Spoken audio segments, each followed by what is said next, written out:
رزق دینے والا اللہ ہے، روزی دینے والا اللہ ہے، اولاد دینے والا اللہ ہے، نعمتوں کو دینے والا بھی اللہ ہے، نعمتوں کو واپس لینے والا بھی اللہ ہے۔ تو سوال کس سے ہوگا؟ صرف اللہ رب العالمین سے۔ تو سوال بھی اللہ سے ہوگا اور عبادت بھی اللہ کی ہوگی، صرف اللہ کی۔ اور عبادت کی جو خاص علامتیں ہوتی ہیں، مثلا رکوع کرنا، مثلا سجدہ کرنا، یہ ساری عبادت کے سائنز ہیں، عبادت کی علامتیں ہیں۔ تو عبادت کی علامتیں بھی اللہ کے ساتھ خاص ہیں۔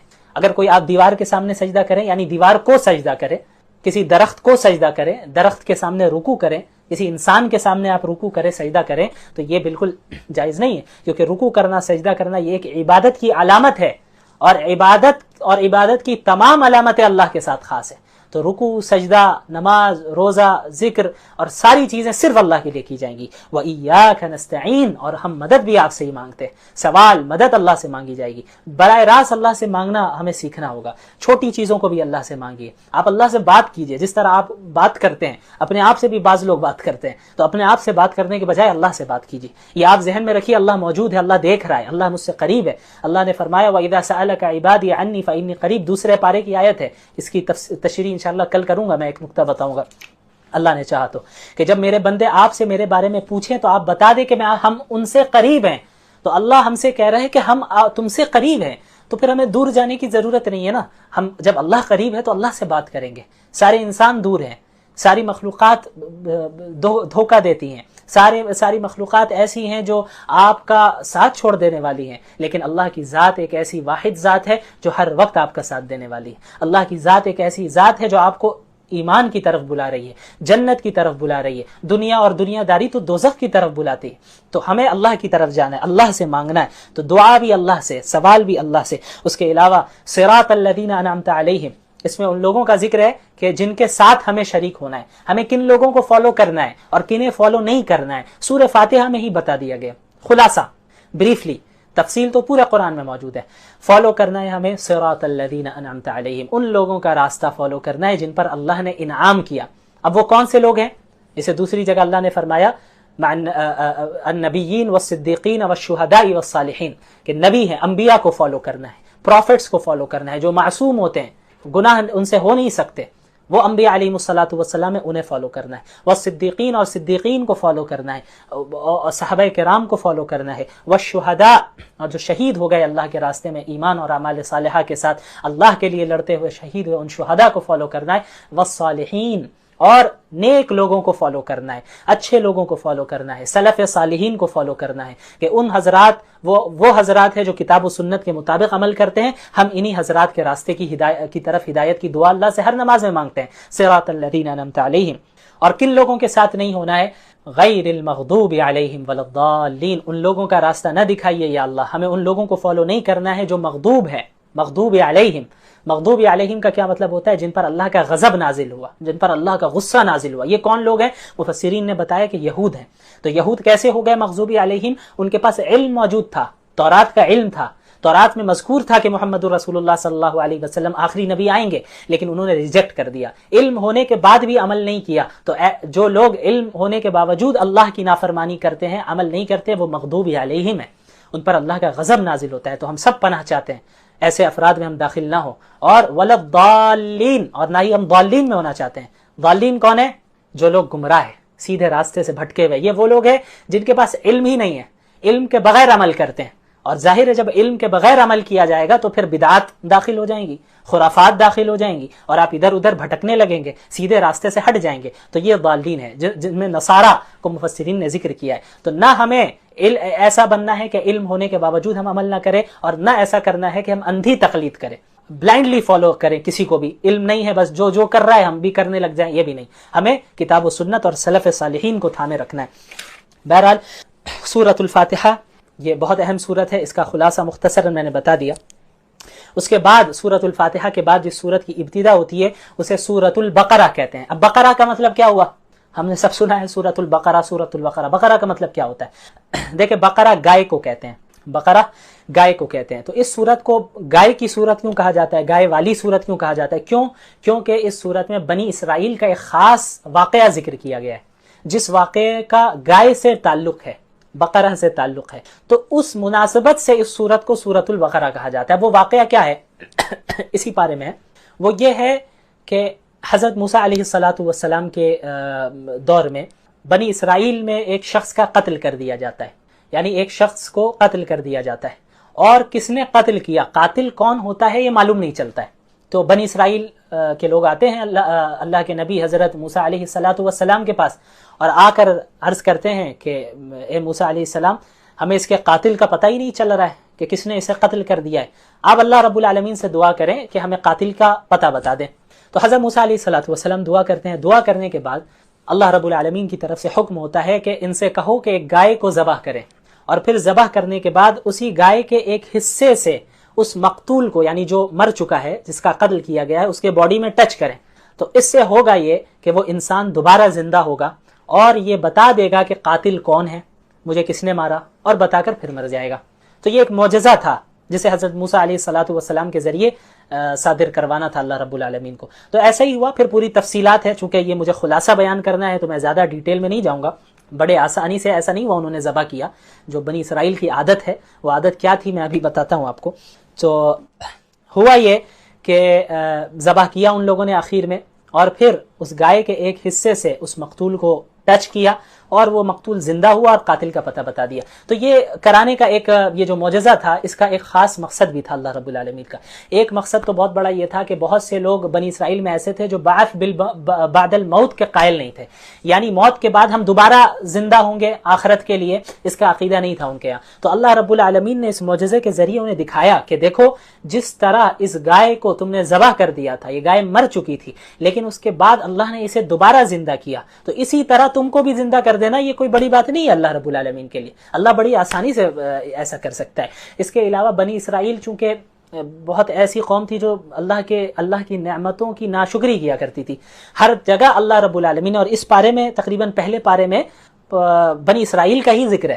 وہ ان کی سب سے بڑی خرابی یہ تھی کہ اللہ کی نعمتوں کی ناشکری کیا کرتے تھے۔ دعویٰ تو تھا کہ ہم موسیٰ کے ماننے والے ہیں، ٹھیک ہمارے طرح، ہم اور آپ جیسے آج ہے ویسے ہی تھے وہ، ہم دعویٰ کرتے ہیں کہ ہم محمد الرسول اللہ کے فالوورز ہیں، لیکن جب عمل کرنے کا ٹائم آتا ہے تو رسول اللہ کی مخالفت کرتے ہیں، رسول اللہ کی سنتوں کو ہی ترک کرتے ہیں۔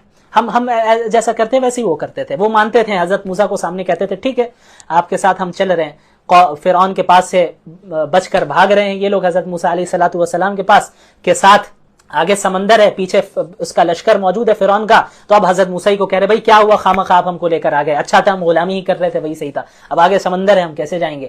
تو جب اپنا مطلب انہیں نظر آتا تو حضرت موسیٰ کی اتباع کرتے، لیکن جہاں اب تھوڑی سی فراخی آ جاتی اور دیکھتے ہیں کہ بھائی اب تو مسئلہ نہیں ہے، تو حضرت موسیٰ کی ہی نافرمانی کرنے لگ جاتے تھے۔ اللہ تعالیٰ نے ان پر کتنی نعمتیں کی، فرعون سے بچایا، سمندر کو پھاڑ کر بیچ سے راستہ نکالا، آسمان سے من اور سلوہ نازل کیا، طرح طرح کی چیزیں نعمتیں ان کو دی، لیکن بار بار گمراہی میں جاتے یہ، اپنی مرضی سے جاتے۔ یہی ہوا کہ جب حضرت موسیٰ علیہ الصلاۃ والسلام حضرت فرعون کے پاس سے جو ہے بچ کر نکل آئے، اللہ نے انہیں نجات دے دی، تو ہوا یہ کہ بنی اسرائیل ایک قوم کے پاس سے گزرنے کے بعد وہ قوم ایسی تھی جو ایک بتوں کی عبادت کرتی تھی، تو انہیں دیکھ کر مزہ آیا کہ ارے موسیٰ علیہ السلام، یہ قوم تو جو ہے عبادت کر رہی ہے بتوں کی، تو آپ بھی ایک خدا بنا کے دیجئے نا، آپ بھی ایک بت ہمیں بنا کر دیجئے جس کی ہم عبادت کریں۔ تو حضرت موسیٰ بھی پریشان، یار یہ کیسی جاہل قوم ہے کہ جن کو ہم نے اللہ کے پاس سے بچایا، اللہ رب العالمین کے فضل سے اللہ رب العالمین نے انہیں بچایا، ظلم سے بچایا، فرعون کے ظلم سے بچایا، نجات دے دی توحید کی دعوت کی بنیاد پہ، توحید کے قائل ہونے کی بنیاد پہ، اور اس نے جو ہے بتوں کو دیکھ لیا اور پھر کہہ رہی ہے کہ یہ قوم کے اب بت ہمیں بھی بنا کر دے دیں۔ تو حضرت یہ آیت ہے اجعل لنا الہا کما لہم آلہہ۔ بہرحال تو ہوا یہ کہ حضرت موسیٰ علیہ الصلاۃ والسلام کو اللہ رب العالمین نے تورات دینے کے لیے کوہ طور پر بلایا تھا 40 راتوں کے لیے، اس کی تفصیل گزرے گی جب میں انشاءاللہ بتاؤں گا۔ تو ان دنوں میں ہوا یہ کہ یہ جو قوم تھی بنی اسرائیل، حضرت موسیٰ چونکہ موجود نہیں تھے وہاں پہ، تو انہوں نے کیا کیا کہ انہوں نے ایک بچڑا بنا لیا، یعنی ایک بچڑے کو معبود بنا لیا اپنا، ایک پتلا تھا بچڑے کا، اس کی عبادت کرنے لگ گئے۔ تو ان کے اندر گائے کی عظمت، تقدس کہیں نہ کہیں ان کے دل میں چھپی ہوئی تھی۔ تو اللہ رب العالمین نے مقتول کے قاتل کو پتہ لگوانے کے لیے گائے کو ذبح کرنے کا حکم جو دیا، اس میں جہاں بہت ساری حکمتیں تھیں، ان میں ایک یہ بھی حکمت تھی کہ جس کی عظمت، تقدس جس کا ان کے اندر بیٹھ چکا ہے، جنہیں وہ خدا سے ملاتے ہیں، تو انہیں احساس ہو کہ جب وہ ذبح کر رہے ہیں تو یہ چیز خدا یا یہ جانور خدا نہیں ہو سکتا،